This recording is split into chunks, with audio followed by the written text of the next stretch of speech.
Hello, everybody.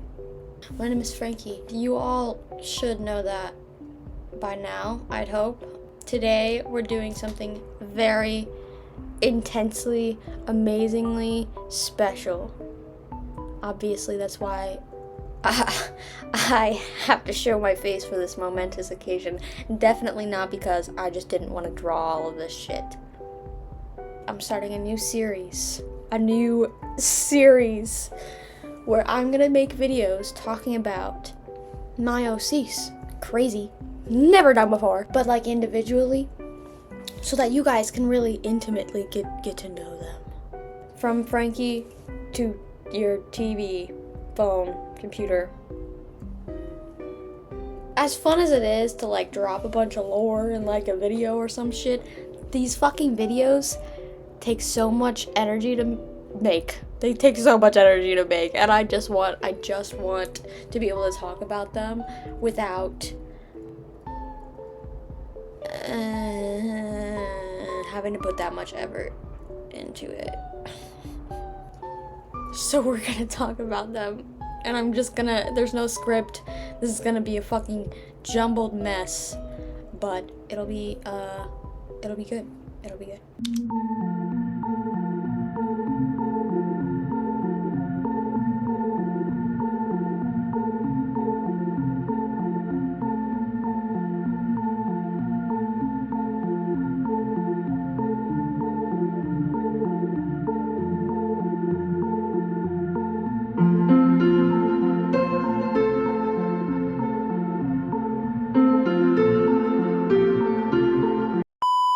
So, the first character that I'm gonna talk about in this series, who I never talk about because I'm horrible, we're gonna talk about Layla. For those of you who are subscribed to me, Layla is the woman in the video that blew up like 4 months ago. I talked about her briefly, mostly in YouTube posts. But I understand that a lot of those kind of get swept under the rug, so I'd hope that this gets to more people. LAYLA BECK is ADRIK's girlfriend. It's complicated, but we're not gonna start there. We're gonna start all the way back to the first thing. She was born in New Jersey. She's an American. She's not European like all of these other freaks. She grew up in a trailer park home with her mother, her biological mother, and a guy who she never really saw as her father, but he was there the most out of all the people that her mother would bring home. This guy was not her father. He was an unfortunate male presence in her life that is most closely related to fatherhood. She was essentially neglected, like, pretty bad. Her mother, was often drunk, smoked all the time in the house, took a lot of shit from this male figure who was also often drunk and a piece of shit. So she was, like, neglected and abused, effectively, growing up in this very unfortunate situation. Her mother didn't have money. They didn't have money. They made do. Her mother got money in ways that didn't require a job, and oftentimes that left Layla to her own devices. She became very independent from a very young age. She was I'm gonna do my own shit, because she had no structure to her life. She did go to school up until like sophomore year, because eventually she ran away when she was 16, just kind of living on the streets of New Jersey. But she did go to school, like, off and on, but she tried, and that's where she would meet her basically only friend, Becky Doyle, who goes by Spit. So they know each other. This is an important relationship. They're friends. They are shitty friends. Like, they're not very good to each other, especially Layla. Like, Layla's not very good to people in general. It's just because, like, her upbringing, it hasn't really allowed her to be good. They're friends anyhow. They're friends. Eventually, she runs away, as I mentioned previously, and that's sort of how the idea of starting a band forms. Because her and Spit, like, they liked the same things. Like, this is technically 5 years. She's 16 when she ran away, so 5 years before the events of Nekroligion. So 1990, she ran away. So that, the whole band thing, probably, I don't know, happened like a year ago. A year prior to 1995. So by then, Layla had been, like, effectively sort of hopping around. Like, she didn't live anywhere. She was a groupie with bands for a while, and they just kind of took her places. But she was effectively homeless for like 4 years. And then she gets signed to a label. At age 20, her and Spit get signed onto a label together because they've been wanting to do something like that together for a while. The label comes up with these other musicians and sort of meshes them all together, and that's why the band kind of doesn't have a rapport. Like, they don't really know each other very well, and they don't really care for each other. Like, they don't give a shit about any of it. Like, they don't care. So there's a sort of inauthenticity to CHERRI that I think reflects Layla's own inauthenticity. Moving forward, they get to Sweden somehow. Don't ask. Imagine they're touring. Totally. Doing a fucking European tour. That's logical. It's fucking, it makes sense. Don't question me. But they get to Europe. They do okay there. I don't think that they would thrive as well, really, when compared to, like, America, because I feel like the sort of riot girl, punk rock, fuck the man, like, girl scene was much more prevalent in America as opposed to, like, the metalhead scene in Sweden. In fact, I think a lot of metalheads in Sweden were, like, violently, like, racist and misogynistic and homophobic and shit in that time. But I digress. They figure it out. They're in Sweden. And that's how her and ADRIK meet. Because all these bands play at the same bar for some fucking reason. Pig Slaughter, CHERRI, and Nekroligion all play at the same bar. And so that's how Layla and ADRIK meet. And because they're both naturally very exuberant and, like, clingy individuals, they gravitate towards each other. I don't know how to describe it. They cling to each other. They date. This is 95. So this is, like, let's say fucking spring of 1995 when they meet, which is shortly before the events of the fucking shit that I write about. So that's how they meet. That's how that shit happens. And they're not good for each other. They're horrible for each other. These two people could not be less compatible. Like, I cannot begin to describe how fucking, like, they should be repelling each other, bro. But unfortunately, because of how needy they both are, they, you know, however many times they squabble, they fucking come back to each other.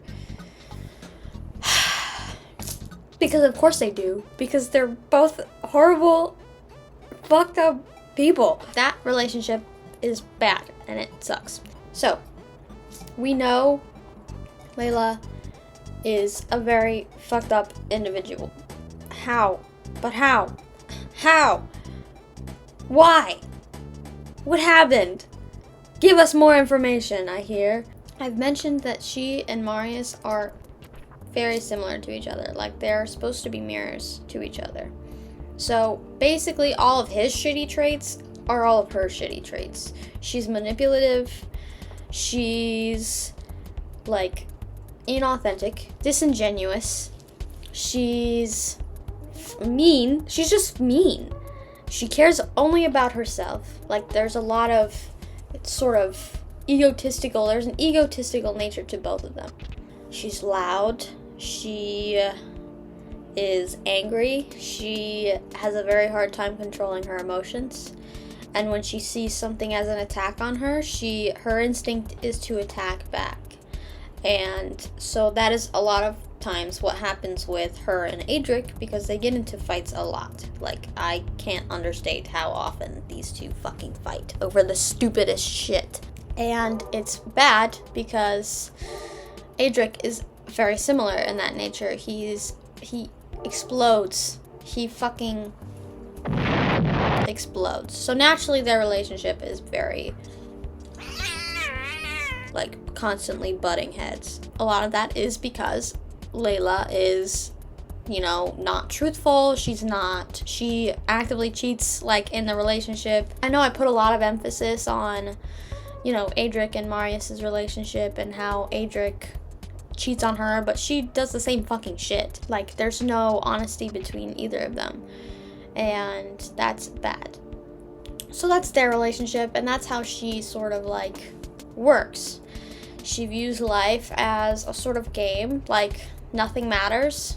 We're all gonna die, so I'm gonna drink and do all the drugs that I want. I'm gonna party and I'm gonna use people because I'm the only thing that matters. That's her mindset. And that is very similar to Marius, except Marius is more internal about it, I think. Whereas she is much more vocal about, this is my fucking life and this is how I live it, you know what I mean? Eventually, Layla and ADRIK do split. Like, obviously that happens. I'm not entirely sure how it happens. I imagine she probably finds out some way or another, and she's understandably very, very, very angry about it, because, you know, that's fucked up. It's understandably a mess. It's bad. It's a very, very, very bad situation. But it happens, and they sort of never see each other again after that for, like, a very, very long time, until 30 years from now they meet up again, I think. They meet up. I completely fucking forgot to talk about a very important part of her character. She is a lesbian. And you'll notice, ADRIK's not a woman. So how is she a lesbian and dating a man? Fantastic question. Layla is a lesbian, but she's going through, like, severe compet, like compulsory heterosexuality, because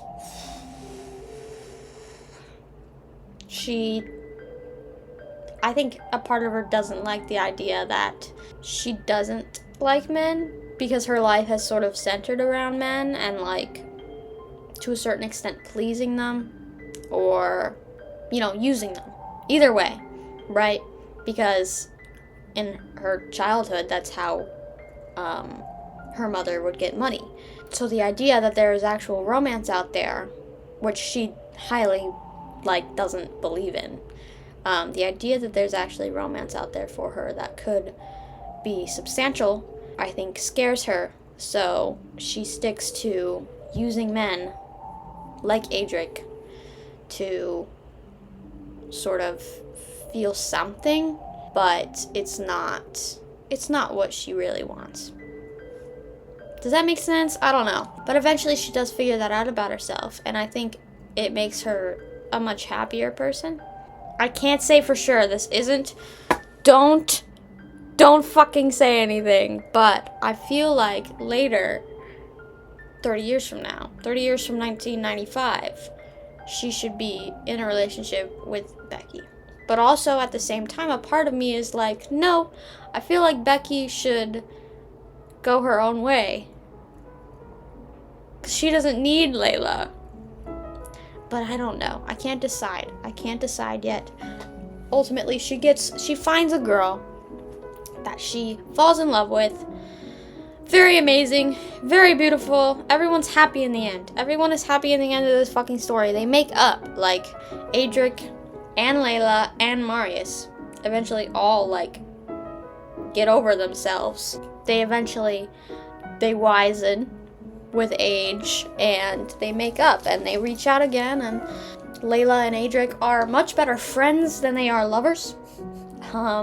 Especially now that they both, I imagine them both mellowing out with age. So like when they're in their 40s to 50s, it's like, sure, yeah. With Marius and Layla, it's much harder for them to reconnect because there's still a sort of animosity there, but eventually they do hash things out and they're like, okay, this was fucked up, but like, you know, I see you and you see me, and it's like, damn, we were fucking 20 and 21 and 22, like, shit happens. In the end, she's very happy. She is happy, and she got therapy, like all my characters inevitably do, and she has a beautiful wife that she eventually has children with. She has a child with, but crazy idea.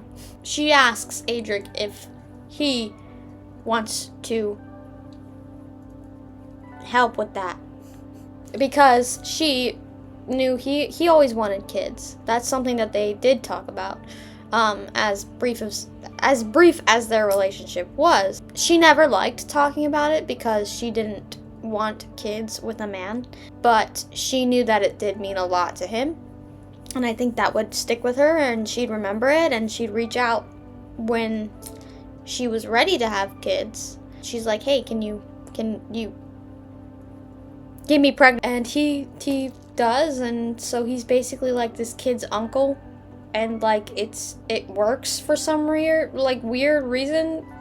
And yeah, that's Layla. If anybody has any questions, please put them in the comments below, because I understand that this was a fucking shitty video. Again, I didn't script this out. I don't think ever. But if you ask me, I'll answer, because I'm so nice. I don't know how to effectively and naturally end this, so I'm just gonna say bye. And if you want me to make another one of these, then I will. But if this does bad, I'm gonna cry and never post on here again. So it's your responsibility. You have to get this video to like 1 million views.